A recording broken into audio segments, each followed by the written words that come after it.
Hey guys, welcome back. This is Mike Zagari from PPC Entourage, and today we're talking all about how to scale using Amazon advertising. And we came up with a list of 15 ways to scale that we really think are going to be applicable to a lot of different sellers. So we're going to go over those 15 ways over the next 3 weeks on 3 separate videos. Keep in mind that selling on Amazon and Amazon advertising is an absolute journey. And if you are just getting started out, then this video might be a little bit too advanced. I recommend going back to the foundational videos and learning how to set up a really good foundation that will help you scale in the future. Also, not all of these strategies are going to be applicable to you based on where you're at right now. So you can save this video for later use if you are up to that place later on, so you can use these strategies to scale your Amazon advertising. Lastly, make sure you learn how to optimize as you scale. You want to be as efficient as you possibly can with your ad spend, because then you could put that ad spend to good use. So before we get started, I would love if you guys can subscribe to our channel, click on the little notification bell, because we promise to come out with a weekly video to help you in your Amazon advertising journey. So let's get started. All right, guys, let's get into the very first tip. And I think most sellers are aware of this strategy. We call this strategy ACOS Scraping. And essentially what this is going into your search term reports on a regular basis, being consistent with this, and finding the search terms and the ASINs that have converted and moving them into other ads. Now, what I really want sellers to start to do is to take those search terms and ASINs and use them across all the different ad types. So your automatic campaigns and your manual campaigns inside of your sponsored product ads will then start to feed all of your other campaigns, and we're starting to really learn about what's converting, and we're taking that information and we're using it for scale. So as you can see here on my screen, we have several different opportunities. This one in particular, pet food tray with lid, as you can see, has a really low ACOS at 20.97 and has 25 orders. So we can take this and use it in so many different ways. We can use this across all the different ad types. We can also use this in our headline search ads and on our sponsored display ads, because it's a really good long tail search term. Pet food tray with lid. That may be something that people are looking for because it's in the search term report.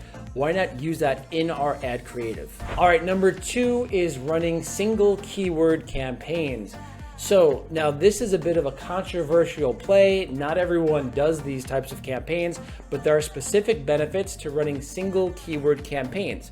Now let's start from the beginning. Let's say you go into the search term report and you see that there's a search term much like this one here, pet food tray with lid, that is performing really, really well inside of this campaign as a phrase match. Now what we can do is we can take that search term and we can isolate it and create a unique single keyword campaign using pet food tray with lid as the only keyword inside of the campaign. And what does that do? It gives us a lot more flexibility for the performance of that keyword. We're going to use exact match type. We're going to use placement modifiers.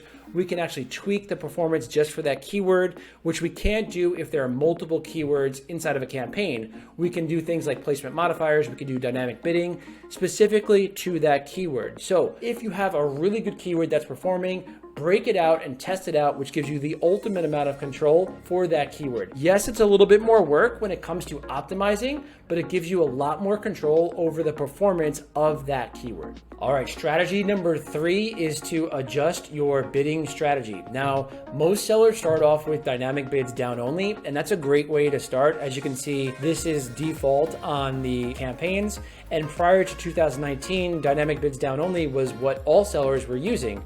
Now there's these options for dynamic bids up and down and fixed bids. So we use fixed bids for launching a campaign, and then traditionally we also use dynamic bids down only as sort of a safe approach, because Amazon can lower your bid in the likelihood of a conversion, but they won't raise it. In dynamic bids up and down, they will raise your bid up to 100% higher if there's a likelihood chance of a conversion, which is only good if you really have a good listing and you have a good ASIN and you have a campaign that is well seasoned. So a strategy for scale is to change your bidding strategy from dynamic bids down only to dynamic bids up and down. Now, let me just say that this is only meant for campaigns that have been around for a while, that are performing well, and I recommend testing this out because it's not always going to work out in your favor, but this is an opportunity for scale, because essentially essentially Amazon now has the data from that campaign, they have the conversion data, and using that data, they can use their system to then potentially raise your bid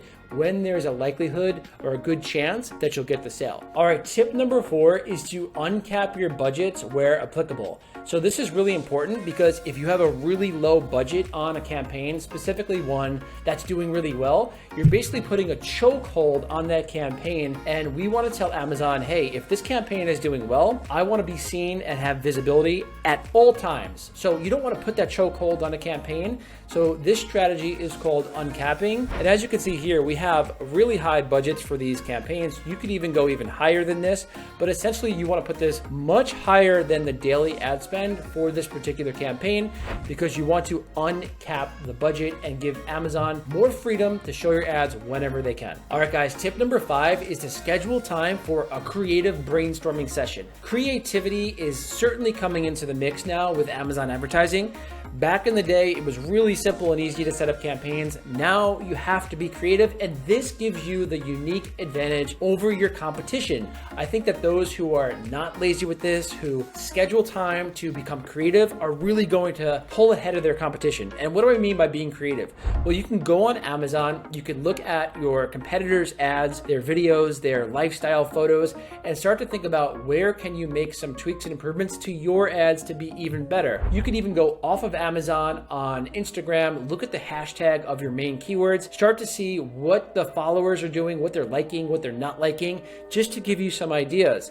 Where can you set up that creative advantage? How can you portray your brand so that it's a higher value than your competition? Also going into your listing, looking at reviews, checking out what people are actually saying about your brand, about your products, using that custom creative headline to really get ahead and to resonate with your shoppers. All of these things are going to make a really big difference. If you spend the time to do it, this is going to help you scale.